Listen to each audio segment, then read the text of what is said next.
traemos algunas anécdotas de este Halloween. Vamos con la primera de las anécdotas de nuestros seguidores. Bueno, de mis seguidores. Soy la única del canal. Vamos con la primera anécdota. Esta anécdota viene directamente de la señorita Rosa Melano. Ella me contaba, estaba un día en un hotel y le costó mucho conciliar el sueño, porque en esa habitación los cuadros eran muy siniestros.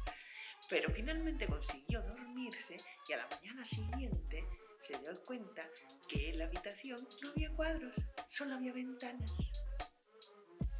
Exhibicionista. ¡Guarra! Siguiente anécdota de la noche. Gracias al señor sí o sí. Él dice que le encantan las nanas que le canta su padre todas las noches, gracias al eco de las paredes de madera. Sin embargo, su madre dice que no son horas de ir al cementerio. La siguiente anécdota viene de Susana Oria. Algo terrible te sigue por todas partes, a la derecha, a la izquierda, en el vestíbulo, debajo de la cama. No mires arriba, te dan miedo sus ojos. Cuidado que te mea. Siguiente anécdota del seguidor La Noche. Tú te despiertas, ella no.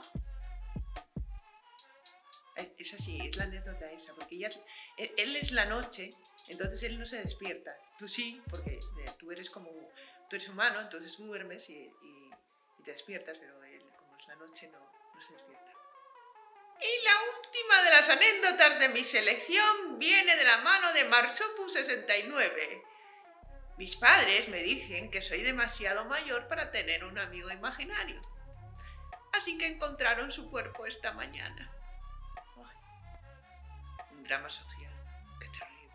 Bien, espero que hayáis disfrutado de esta selección de anécdotas poemáticas y filosóficas de la noche de Halloween.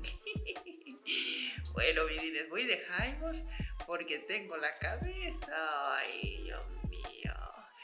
Me voy a tomar un Antalgin, o mejor, 2 Antalgines, o mejor, un paracetamol y un Antalgin, o uno por la boca y otro por... Bueno, vamos a dejarlo así y disfrutéis mucho de esta espeluznante noche de Halloween. ¡Un beso!